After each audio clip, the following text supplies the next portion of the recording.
Estimados participantes de las terceras jornadas de la Red Venezolana de Estudios Organizacionales, les saluda afectuosamente Virginia Rondón de Medina, profesora de la Universidad de los Andes, adscrita al Departamento de Economía de la Facultad de Ciencias Económicas y Sociales.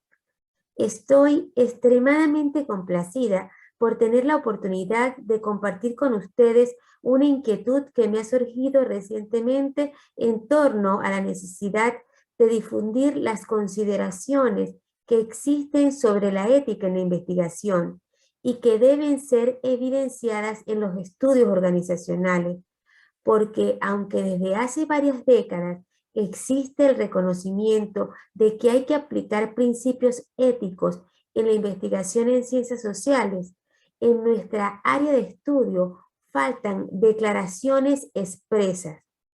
Ello no significa que nuestra comunidad científica haya desestimado la ética, pues podemos encontrar diversas reflexiones que tienen carácter ético, tal como la expuesta por Valentino Morales López, quien hace alusión a cuestiones morales cuando analiza el papel de los datos en la investigación de los estudios organizacionales. Solo que la presencia de las cuestiones éticas en nuestras actividades no puede ser baladí, pues tal como advertía Adela Cortina, catedrática de Ética y Filosofía de la Universidad de Valencia en España, a la hora de enfocar las cuestiones morales, no se puede dar por supuesto que existen acuerdos básicos, sino que es preciso descubrirlos, si existen, o construirlos si hay voluntad de hacerlo. En este sentido, con esta intervención, nuestra intención es alertar sobre la necesidad de que en las distintas etapas de la investigación realizada dentro de los estudios organizacionales exista reflexión ética y apego a los principios y consideraciones éticas que son aceptados por los investigadores de las ciencias sociales. En consecuencia, debemos subrayar que en la comunidad científica prevalecen los investigadores que piensan y se comportan éticamente, guiados por la verdad y por la honestidad, y que creemos en la idoneidad de quienes se dedican a estudiar a las organizaciones, pero estamos convencidos que en materia ética no valen los supuestos, sino que es conveniente que cada disciplina se haga eco de códigos de conducta ajustados a la naturaleza de sus estudios. A efecto de desarrollar nuestra disertación, el esquema que seguiremos será el siguiente. Primero, iniciaremos con algunas concepciones sobre la ética. Luego, estableceremos qué es la ética aplicada para ubicar a la ética de la investigación dentro de esta. Proseguiremos con un breve repaso acerca del inicio del establecimiento de normativas para la ética en la investigación, resaltando el Código Belmont como el fundamento de la ética investigativa. Después estableceremos que la investigación social también expone a los sujetos de investigación. Luego nos concentraremos en la ética de los informes de investigación para, finalmente, a modo de conclusión, marcar la tarea que tienen los estudios organizacionales en materia de ética. Comencemos entonces definiendo qué es la ética. Para ello, vamos en primer lugar a servirnos de un texto que ha conseguido posicionarse en los corazones de muchos. Se trata del libro Ética para Amador, de Fernando Savater. En este, dicho autor señala que los humanos tenemos la particularidad de que podemos inventar y elegir en parte nuestra forma de vida, de modo que cree que somos capaces de optar entre lo que nos parece bueno o conveniente frente a lo que no lo es, pero asegura que al hacerlo podemos equivocarnos y en consecuencia concluye que parece prudente que nos fijemos bien en lo que hacemos y procuremos adquirir un cierto saber vivir que nos permita aceptar. Y es a ese saber vivir o arte de vivir lo que según él se conoce como ética. Cabría entonces preguntarnos, ¿y cómo sabemos si estamos viviendo bien o si estamos viviendo éticamente? Una respuesta ante tal cuestionamiento podemos encontrarla si pensamos en los términos en los que Adela Cortina, ya nombrada, presenta la ética. La autora asegura que los seres humanos somos inevitablemente morales y que tenemos una estructura moral que desarrollamos dependiendo de la sociedad en la que vivimos, con lo que los contenidos pueden ser distintos, pero nuestra propia cultura ha ido desarrollando principios que pretenden guiar nuestro comportamiento con convicciones morales. Por tanto, en nuestra sociedad tenemos una serie de éticas que si las conocemos, las aceptamos, las respetamos y las ejercemos o las practicamos, estaremos siendo éticos. Volviendo a la concepción de ética, vale recordar que desde la antigüedad se viene meditando sistemáticamente sobre la ética, siendo Aristóteles el primero en discutir sobre la ética de forma sistemática, aunque no es el primero que aborda el tema. Este pensador ubica en su filosofía tanto a la ética como a la política dentro de la filosofía práctica, cuyo horizonte es la actividad humana, es decir, lo que los hombres hacen. Por otra parte, en el lenguaje filosófico contemporáneo, se comprende a la ética como la ciencia o disciplina filosófica que tiene como propósito el análisis del lenguaje moral, que como tal ha creado diversos cuerpos de teorías y maneras de justificar o de fundamentar y de revisar críticamente las pretensiones de validez de los enunciados morales. Al mismo tiempo, según Julio de Sand, la filosofía actual concibe a la moral como una dimensión que pertenece al mundo vital y que está compuesta de valoraciones, actitudes, normas y costumbres que orientan o regulan el obrar humano. Ahora bien, la presencia de la ética está en todos los órdenes de la vida, lo que ha hecho que se propongan clasificaciones como la que divide la ética en tres ramas: la metaética, interesada en el origen y el significado de los conceptos morales; la ética normativa, interesada en establecer estándares mínimos de valores morales que puedan guiar la conducta de las personas hacia el bien común; y la ética aplicada, que examina y aplica las cuestiones éticas a situaciones específicas.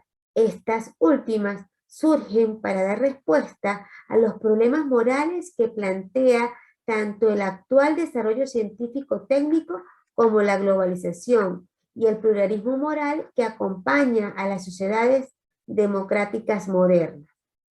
Será dentro de las éticas aplicadas que encontraremos el objeto de nuestras inquietudes, la ética de la investigación, que refiere a la responsabilidad de los científicos hacia los sujetos de investigación y la sociedad en general. Por consiguiente, trata de los principios que acatan los investigadores, que aseguran que no harán perjuicio a los sujetos involucrados en las investigaciones y del compromiso de estos por hacer una justa distribución de beneficios y riesgos del estudio.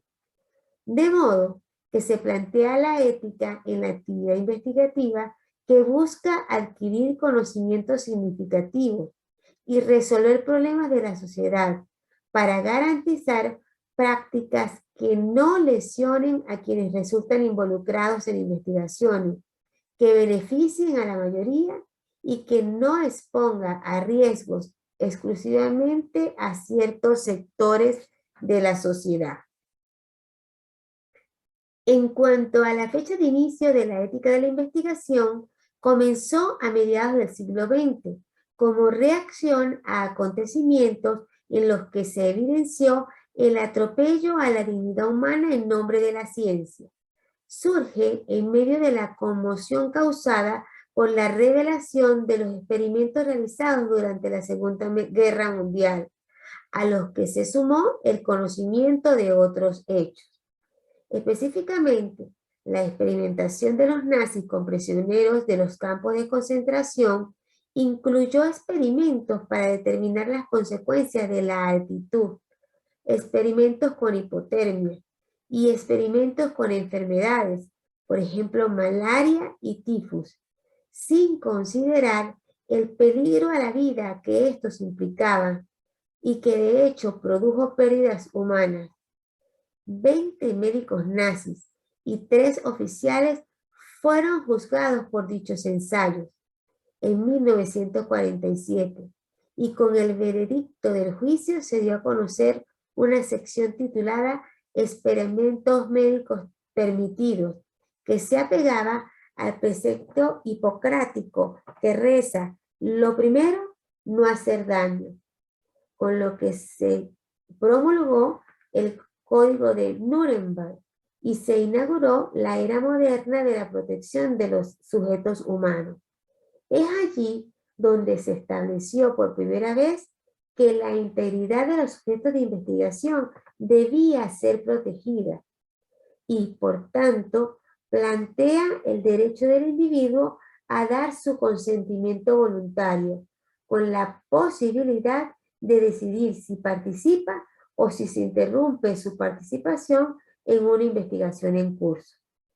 También en dicho código se plasmó un protocolo en el que la investigación con personas solo tendría lugar previa a la experimentación con animales, que arrojara evidencias que sería provechoso pasar a experimentar con humanos, sin que los investigadores infligieran sufrimiento y o daño a los participantes. Por otro lado, el código establecía que investigadores calificados serían los encargados de llevar adelante las investigaciones y que estos podrían suspender el experimento cuando creyeran que estaban exponiendo a los sujetos de investigación. Al Código de Nuremberg le siguen otras pautas internacionales, tales como la Declaración de Ginebra, el Código Internacional de Ética Médica, la Declaración de Helsinki, el Informe Belmont, las pautas éticas internacionales para la investigación biomédica en seres humanos y la Declaración Universal sobre Bioética y Derechos Humanos de la Organización de las Naciones Unidas para la Educación, la Ciencia y la Cultura.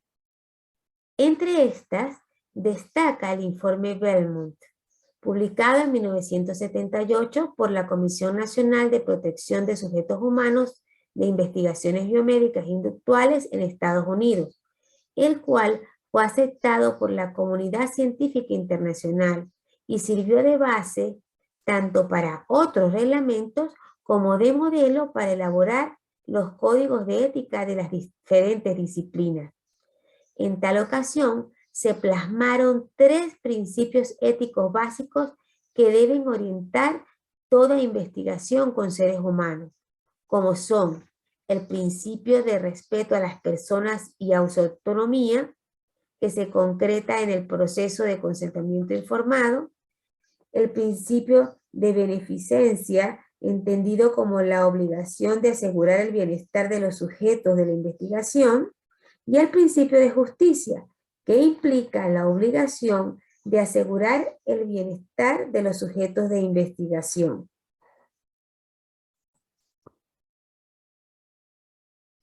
Noten que estos códigos se relacionaron mayormente con las ciencias de la vida o ciencias médicas, y por algún tiempo se desestimó que la ética fuera asunto también de las ciencias sociales. Pero aunque las ciencias sociales presentan riesgos mínimos para los sujetos de investigación, igualmente pueden involucrar riesgos mayores.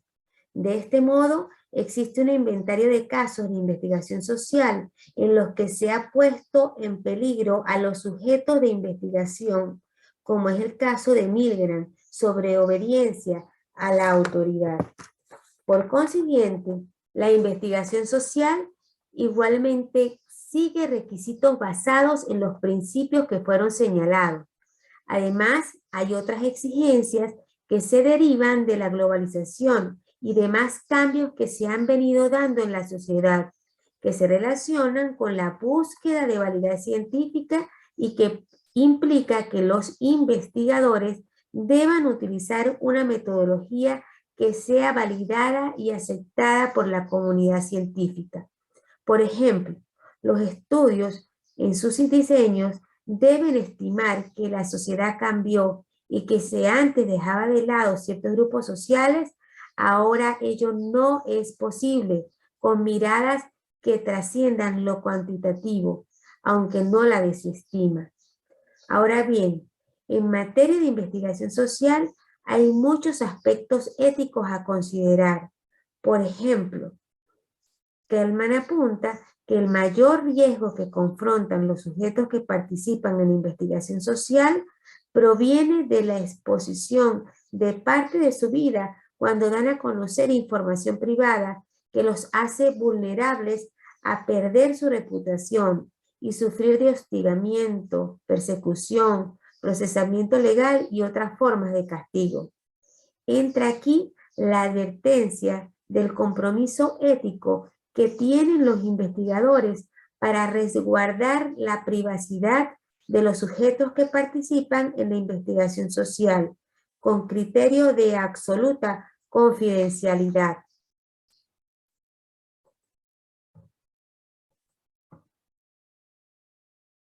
Prosiguiendo, vamos a concentrarnos a continuación en comportamientos considerados no éticos en la elaboración de los informes de investigación. Tal como todos sabemos, la investigación científica carece de sentido si no se publica, pero en ocasiones los investigadores sufren del síndrome publicar o perecer, que consiste en publicar la mayor cantidad de trabajos en el menor tiempo posible, y presionados por su deseo de obtener prestigio o reconocimiento, o por los entes que lo financian, o por las instituciones en las que hacen vida, pudiera ser que caigan en la tentación de desatender lineamientos éticos que su comunidad exige.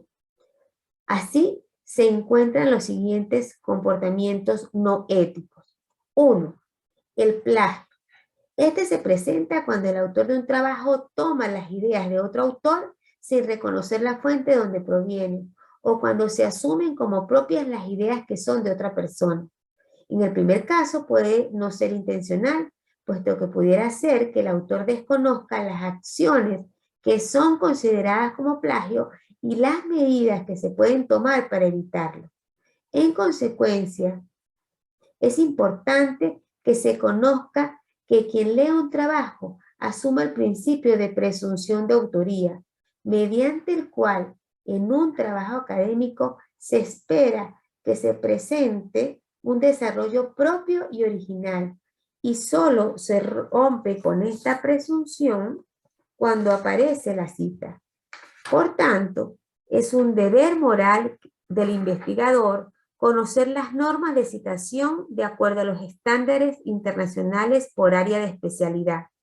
De este modo, es imperativo que los investigadores eviten copiar y pegar, aun cuando realicen la respectiva cita, que conozcan y sigan cabalmente las pautas de citación que le hayan sido recomendados en donde va a publicar, que sepa distinguir entre los tipos de citas, que no abuse de las citas textuales, que considere a quienes revisarán y evaluarán su trabajo y a quienes después del arbitraje leerán su propuesta. Y en fin, que sus construcciones estén ajustadas a principios de honestidad, veracidad y respeto. Al mismo tiempo, es importante que el investigador conozca que también tiene derecho a citar, por cuanto las normas establecen el derecho a la cita como un mecanismo para equilibrar el derecho que tiene una persona para que se respete su autoría y la necesidad de progreso literario, artístico, técnico y científico a través de la autorización libre y gratuita de las obras protegidas, siempre bajo el cumplimiento de ciertos parámetros. 2. El autoplagio. Consiste en publicar un trabajo que sea igual o significativamente similar a otro que un mismo autor haya publicado previamente sin hacer la debida citación, sin incluir la respectiva referencia y haciéndolo pasar por un trabajo nuevo y original. Entonces, quien comete autoplagio somete a consideración una investigación en la que parcial o totalmente repite elementos que presentó en un trabajo anterior. El problema ético que se presenta con el autoplagio es que quien realiza esta acción no está realizando un nuevo aporte en su área de investigación, simplemente está cometiendo fraude. Se observa que entre las razones por las cuales se presentan estos casos es porque se piensa que como el trabajo es del propio autor, no se está incurriendo en un comportamiento deshonesto.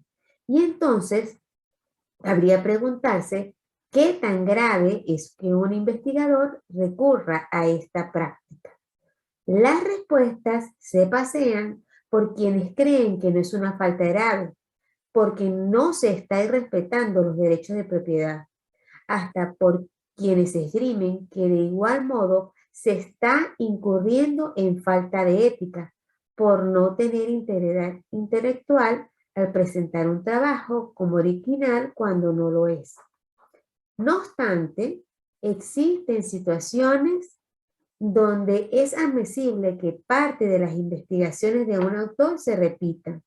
De esta manera, hay consideraciones que exponen que el uso de información ya publicada es posible cuando el trabajo previo sirve de base para una contribución nueva, o cuando se repiten fragmentos de un trabajo ya publicado para reafirmar las tesis allí expuestas con nuevas evidencias, o por el contrario, para desmontar algunas tesis con nuevos argumentos, o cuando se está escribiendo para otro público de una área completamente diferente y es necesario hacer comprensible el mensaje, o cuando el autor cree que explicó suficientemente la primera vez que con lo que carecería de sentido retomar el punto nuevamente.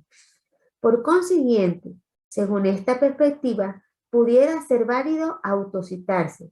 El problema sería en qué proporción.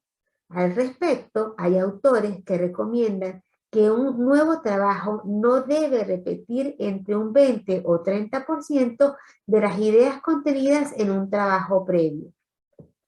3. La autoría inmerecida.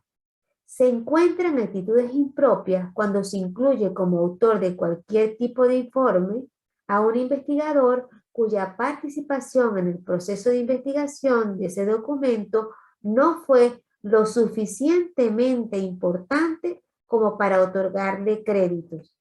En el mismo tenor, resulta antiético obviar la atribución de la autoría a personas que han contribuido al desarrollo de la investigación.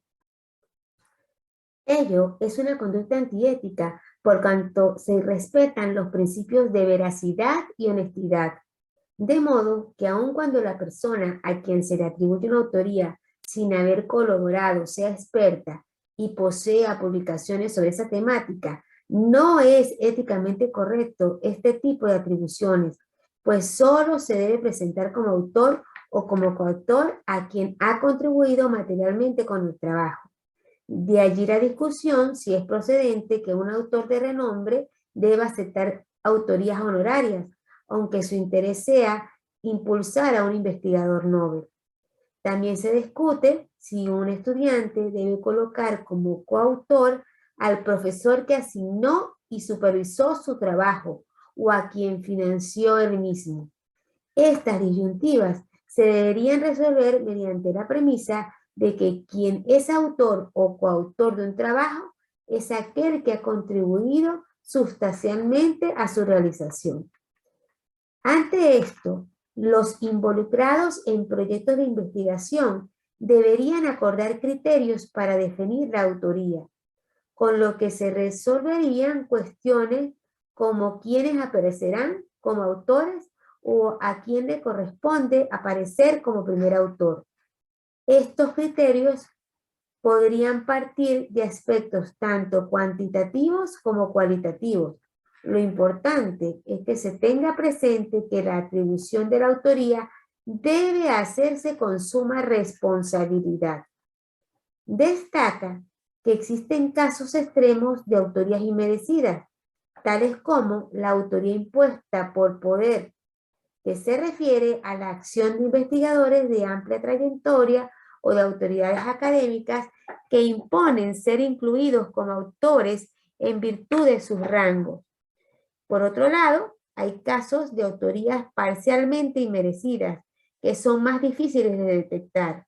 Estas se dan, por ejemplo, cuando un autor de dilatada trayectoria se vale de su ascendente sobre un autor novel para que éste realice los aportes de ambos en una publicación, lo cual ha sido denominado efecto del toro blanco.